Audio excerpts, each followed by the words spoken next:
So we end up in the very nice contract of three diamonds on this hand. Our double was ideal for the situation, right? We have a very good hand. We can't overcall a no trump because we do not have a stopper in the opponent's suit, which was clubs. So we double, which is great. We have four cards in spades and diamonds, three cards in hearts. The majority of our cards are in the majors, so we're ready to go. When partner bids two diamonds over one heart, this is not that minimum response because after West bids one heart, they don't have to bid anymore, right? The double is gone. So when they bid two diamonds, they show some values, right, and the ability to play the hand. When they make this bid, they're doing it primarily on their shape. They have an excellent shaped hand for a hand that just doubled, right? So they're not necessarily showing a lot of points, but they are saying, hey, based on what you told me, I know we have a fit in diamonds, so yeah, my hand can definitely play in this suit, and we can compete. And that's exactly what we've done on this hand. So the opening lead is the five of hearts. Plan your play on this hand. You're playing three diamonds. And remember, you're playing as the North player. This is a BBO tournament, so whenever you or your side play the hand, you're the person that will always have the responsibility of playing all the cards. So the lead is coming from East, and you're playing from South first. So this situation is going to occur quite frequently, and it happens when your opponent leads a suit and the dummy and declarer's hand have essentially the same card, right? The king and the queen are the same rank for us because we have both of them. In these situations, it is almost never right to play the honor from the dummy first because we get to see what West does first when we play low. And very frequently, the West player is going to have the ace and play it, right? Especially in this situation, we know for sure that East isn't leading away from the ace of hearts. And if they are, they're just making a weird lead, right? Because it's not usually a winning play. So when they've led a heart, the best case scenario for us is to see the ace from West, and now we have two tricks in this suit. Right, so let's see what happens when we play low. There comes the jack. Just as good as seeing the ace, though.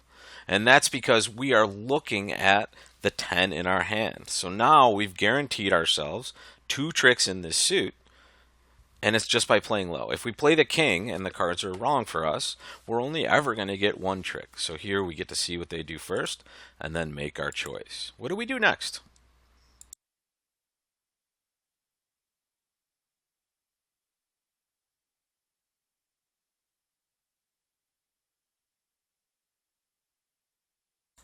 So at this point, there's no reason not to draw trump.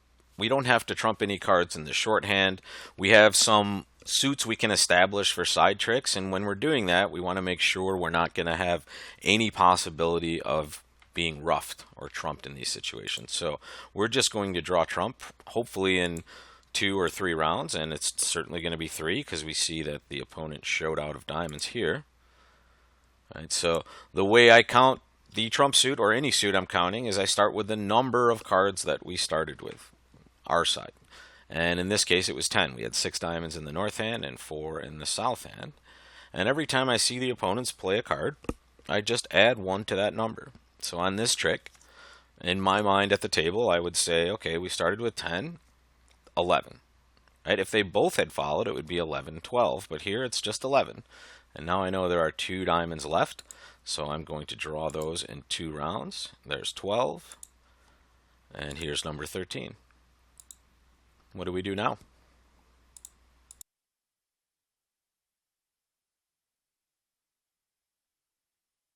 Here's where we're going to start developing the spade suit. And if the opponents are paying even a little bit of attention, they're very likely to take 3 tricks from this point. They're going to take the ace of spades for sure. They're going to take the ace of hearts. And they're going to take the ace or whatever other club they choose to take. But if they're not paying attention or if they get something wrong, we may be able to establish an extra spade trick in the dummy and throw away this club in the north hand on that card. It's very unlikely to happen, but you want to prepare for the opponents to make a mistake, right? If you just play a club here, you're giving yourself no chance to really take one extra trick in a scenario where your opponents might not get it right.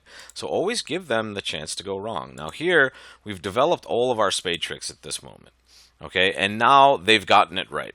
And we knew they were very likely to get it right, but it's not always going to happen this way. So you give them a chance to go wrong, and if they don't, you tip your cap to them, and if they do, you just gained an over trick on the field. So at this point, we are essentially done with the hand. We have all the rest of the tricks, and we've made a nice contract. We were in 3 diamonds, making 4. And after my disaster on the first board of this tournament, we've come back into at least a little closer to average with a 60% score for 3 diamonds, making 4. We're playing 3 no trump on this hand, which is an interesting choice by the robot, but it may turn out to be a very good one, especially considering we're playing match points. When you're playing match points, even that little extra 10 points that you get for making no trump when everyone else might be in a suit, that 10-point difference is really huge in match points. When we're playing imps, it's irrelevant. So in imps, we would be actually doing very poorly to be playing in no trump because we're taking too much risk when spades is just, relatively easy. So let's see how we do on this hand.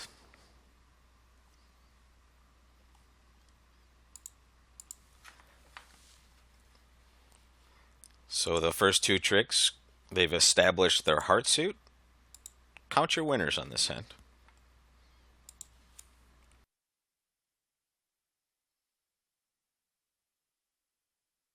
So we've taken 1 trick already. We have 8 spade tricks guaranteed. That's 9. 1 club is 10, and 1 diamond is 11. So we can take all those tricks and be done with it. Or we can give ourselves a little bit of an opportunity to take an extra trick. And we're going to do this by essentially just playing that spade suit in its entirety and watching closely to see if we can develop a trick in either our extra club in our hand or one of those diamonds that we're looking at here. And it's going to be a long process for the opponents. This is the worst possible case to have to deal with because the opponent is essentially just going to continually run a suit that you're out of. And you have to decide what you need to throw away. And we're going to try to put as much pressure on the opponents as we can, and maybe it's just going to develop into a natural situation where we squeeze them out of one of their tricks. So let's see how this works.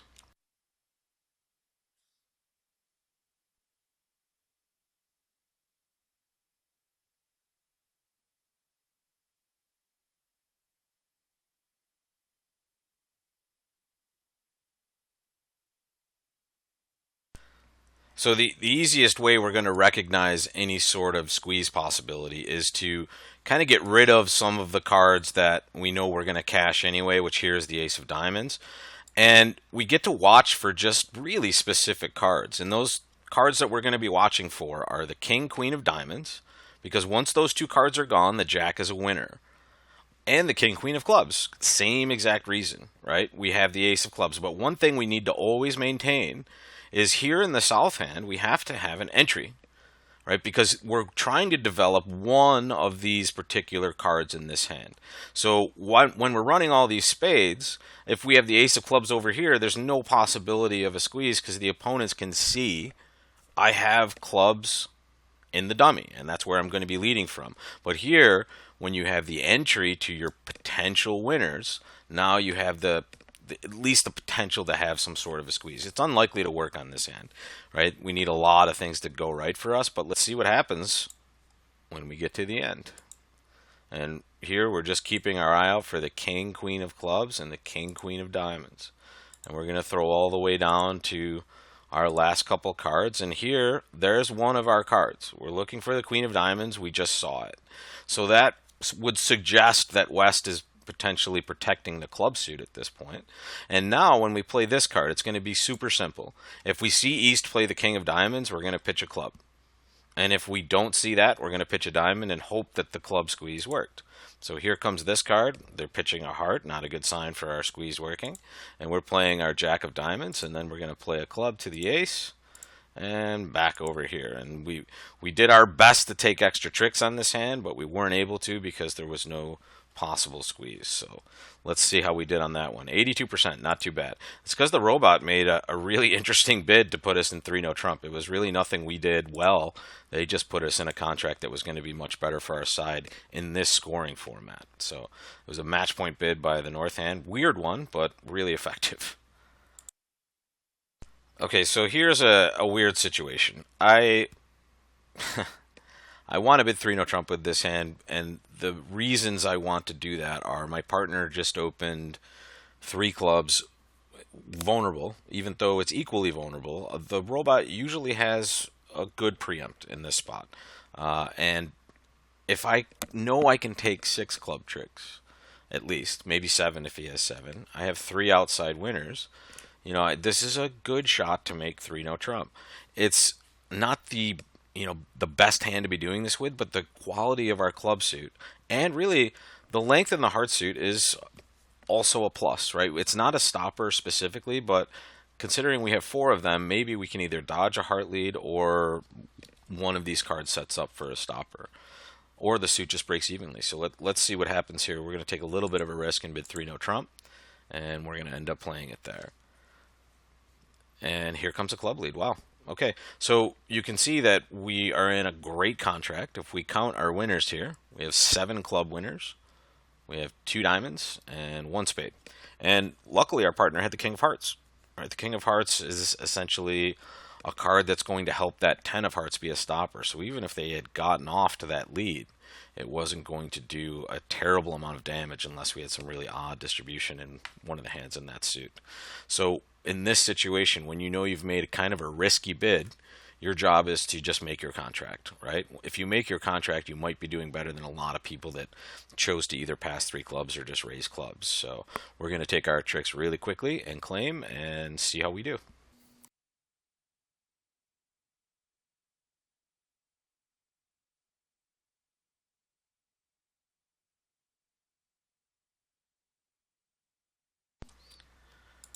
So good score for us, 82.1%. So we've climbed out of the hole I put us in on board number one, and we're at least in contention at this point. So we did. Some of the other tables chose to play five clubs, and they just jumped to five clubs over three clubs. And this is a little bit of an error on their part, and it's because we have a much better chance of making three no trump, especially with a hand like ours. We have some trump, but we have no possibility of trumping any suits, right? We're so balanced that we're not going to do well playing in a suit, essentially, with this hand, even though we know partner has lots of those cards. But as far as our hand being valuable for roughs, it certainly is not. Let's take a look at the next one.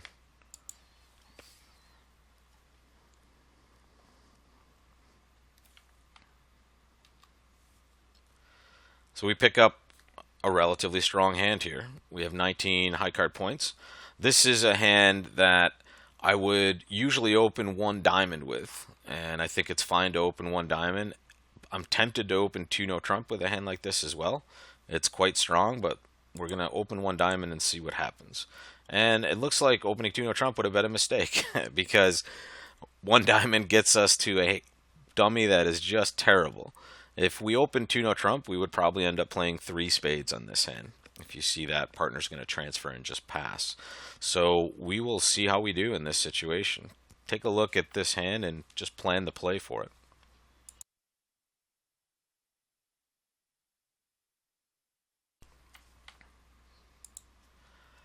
This is going to be a little tricky. We have only seven trumps, and it looks like they've gotten off to a reasonable lead for their side. They're going to start trying to tap us in the trump suit. They're going to start playing clubs probably as soon as we're out of them to try to get rid of some of our trumps. But it doesn't mean we shouldn't at least attempt to draw a little bit of trump right away. If they're splitting evenly, we may have a really good shot of just getting rid of their trump and taking some of our side winners. But here they come with the club suit again.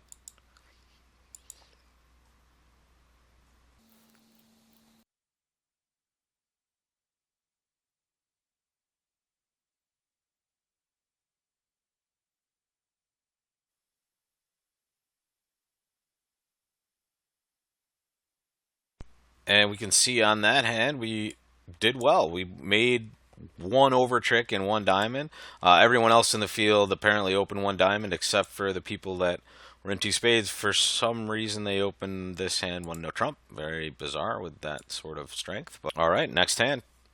What do we do after the opponent opens one club in the east?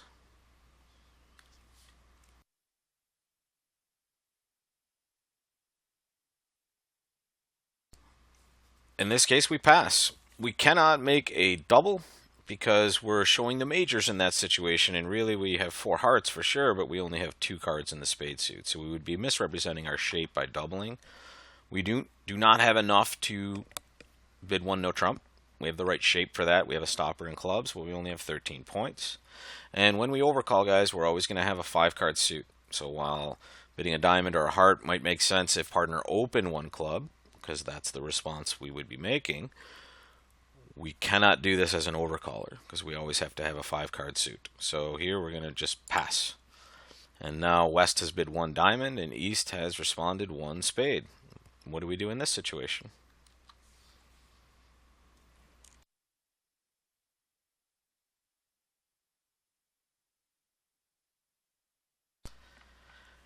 Here you could double, but really just passing again makes a lot of sense. You might even find yourselves defending a 1 no trump contract, which wouldn't be terrible with your cards, right? The opponents have bid 3 suits at this point.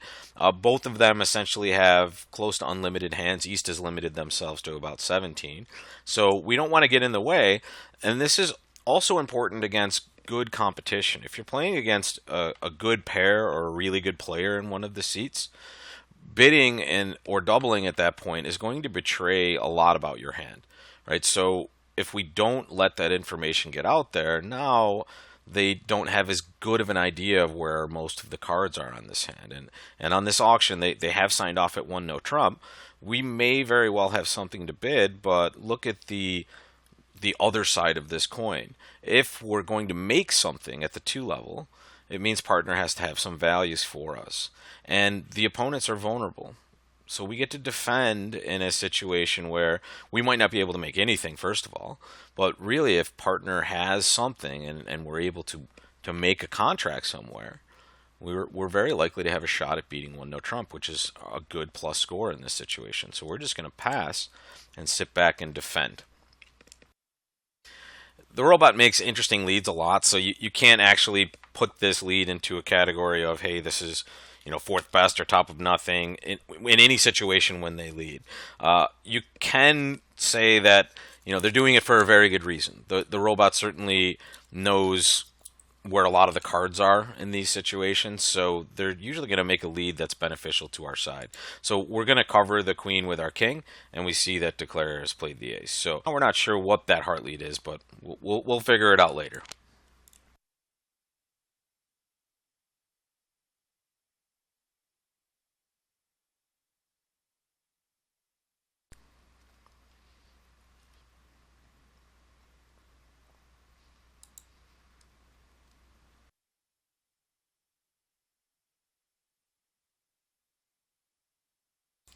So at this point, I'm not sure if this is going to be right, but I'm going to lead a heart, and this is not because I believe my partner had something good in the heart suit. I would love for them to have the 10 of hearts because that would mean the 9 of hearts would be good. And sometimes a robot will lead like that from 3 cards, right? And they might not have had a better lead.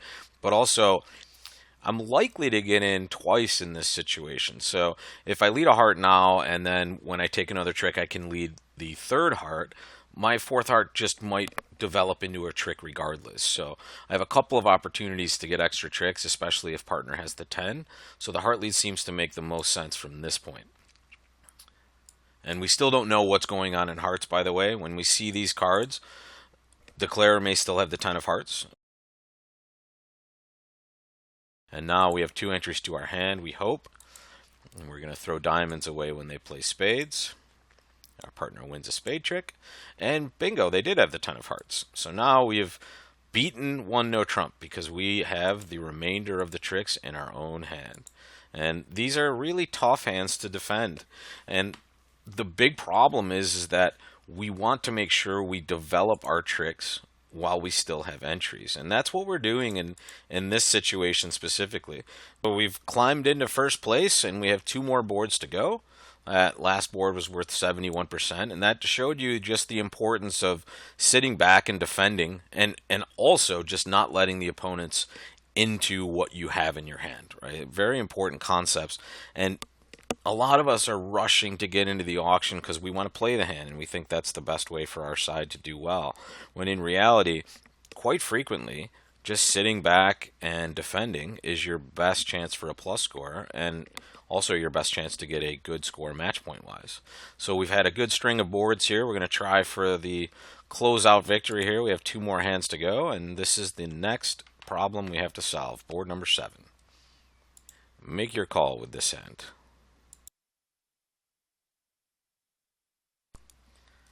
So I know I'm going to shock a lot of you that haven't seen me play before, but this is a hand that I would always open 2 no trump with.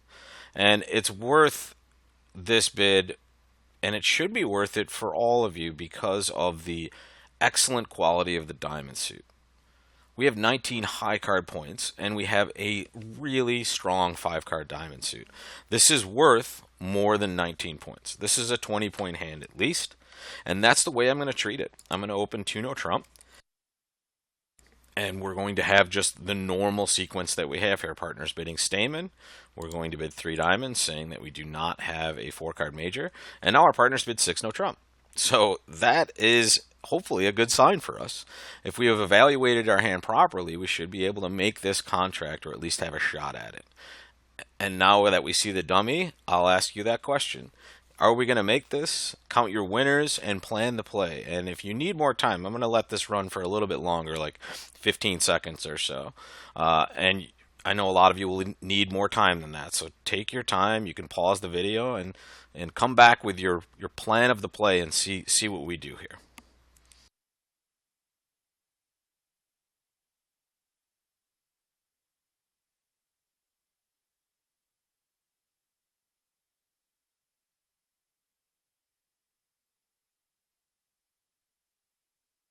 So after we count all of our winners, we have only 11. We had 5 diamonds, 3 spades is 8, 2 clubs is 10, and the ace of hearts is 11. We need a 12th trick, and we can play all of our diamonds and all of our spades and rely on our club finesse at the end of this, or maybe we create a heart trick in this exchange, which we could try to do.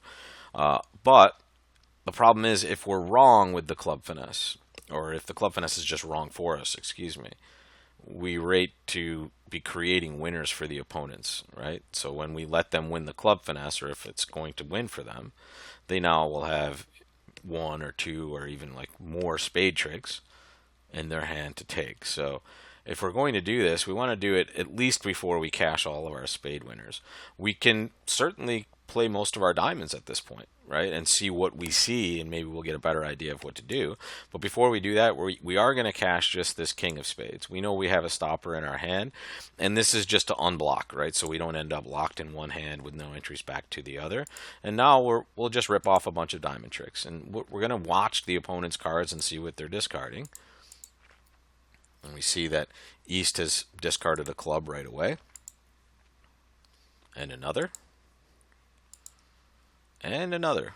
Right? So this doesn't necessarily mean that this is good for us. Maybe East has 6 cards in the club suit. You do not know at this point, but this is certainly an encouraging sign. And now when West discards a club, we have come up to the grand total of all of the clubs that we need to see. Right? Now, at this point, after we saw all of those clubs get pitched, we know exactly what's going to happen in the club suit.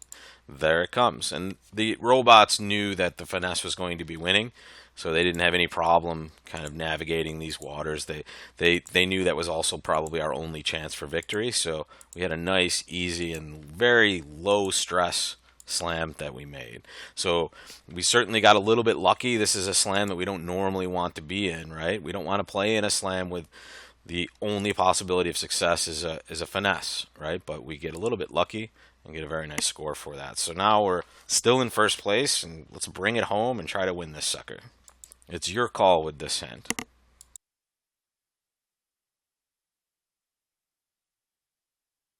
Another really nice hand, but we're going to start off with just 1 spade. And partner bids 3 clubs. Now, I don't remember what this is for the robot, and this is the best part about playing with the bridge-based robots. When they make a bid, we can automatically look at exactly what they're trying to tell us. And this says, natural, not forcing. And this is essentially just an invitational hand with long clubs, it's saying. They have about 10 to 12 points, and they have 6 or more clubs. So let's take a look and make our call with this hand.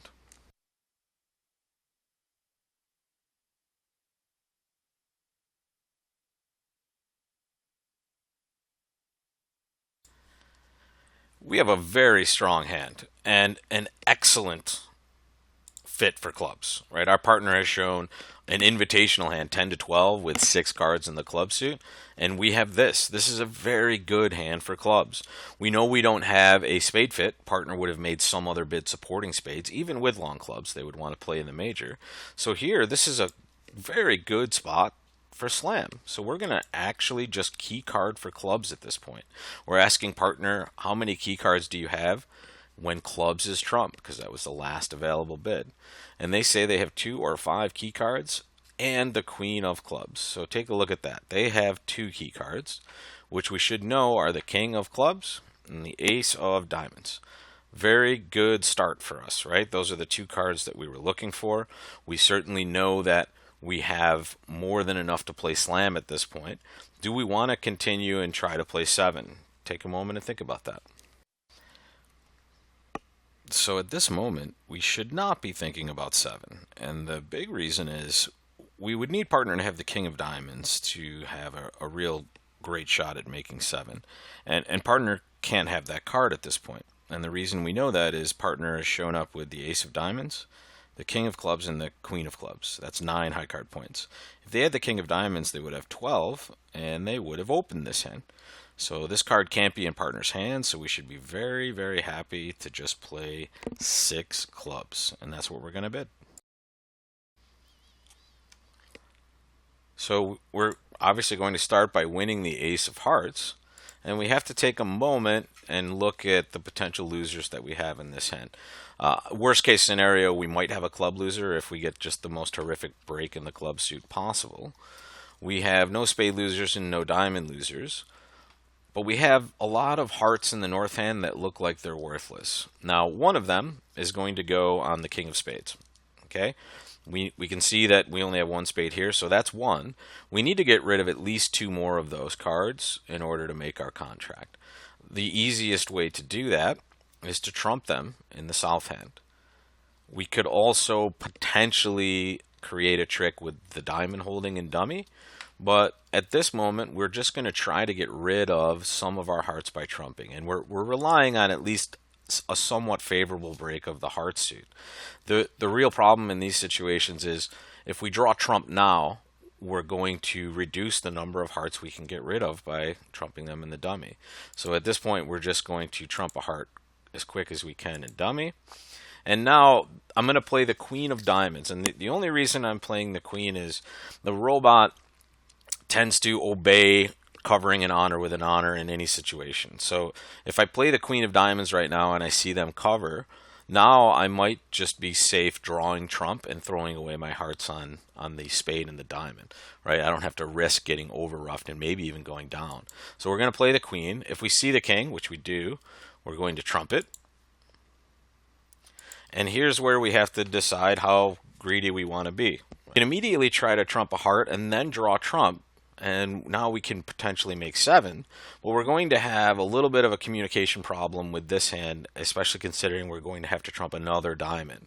So at this point, when we can see a makeable line, right, a line that we can just end up having 1 loser, we're going to want to just draw trump, right? We know we started with 9 trump, so very likely going to get a favorable position on this hand, and here we did.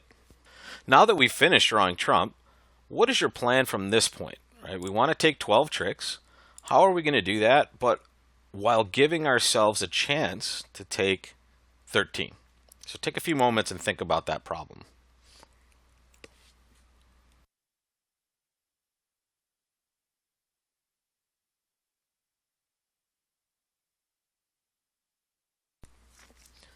Here's a spot where it actually helps to count winners at this point, because we've essentially made it a no trump contract right after drawing all the trumps. So we've taken 7 tricks already. We have 2 clubs, that's 9. We have 2 spades, that's 11. And we have the jack of diamonds, that's 12. So now we can essentially just take all of our winners, but we can take them in a way where we're putting some pressure on the opponents. And we've already seen East throw away a diamond. We only started with 5 diamonds between these suits, but the more clubs that we play, the harder it is for the opponents to figure out what to throw away. And they're throwing away a spade, and so is West. And now we see another spade get thrown away. So the spades have become more likely winners. And it's no guarantee, obviously. But the best part is, at this point, this is kind of a free roll, right? We can throw away a diamond here, and if the spade is good, it's going to be good. And if not, we're just going to take the same 12 tricks that we started with. So we do that, and we're taking our king of spades, and now we play a low spade, and boom. We made 12 tricks. We gave ourselves a slight chance to make 13, but we didn't get there. And we went up in score. We ended up with 70% on this tournament. We did real well to come back against some stiff competition, it looked like. Lots of good games out there. And notice we were one of the few that got to 6 clubs on this hand. A lot of people stopped below slam, which is kind of interesting with a hand like South, right? When partner makes a bid that shows a good hand for clubs, and you're looking at this particular hand, right? A very distributional hand with good clubs, this is a time for you to at least investigate going forward. And if you didn't get the answer you wanted over your 4-no trump bid, you can try to sign off in the club suit. So in this particular spot, we did quite well. A lot of people went a little too high or a little bit too low, and we end up taking down the tournament. These are really great ways to improve your bridge game because they give you so many opportunities to see hands in a random way. And they also give you the real benefit of seeing your results right afterwards. And not just your results, but what everyone else did. If you do poorly on a board and you see everyone else doing similar things, don't be afraid to look at that result and see what they did. See how they improved on the score that you achieved on the board. It's just a terrific way to see bridge hands in a really comfortable environment and never worry about doing poorly. There's some good players playing these tournaments, and sometimes you're just going to get lucky or unlucky, right? It's going to happen in all these different situations. So keep playing the hands, keep seeing them, and you can't help but improve. So until next time, this is Rob from LearnBridge.nyc.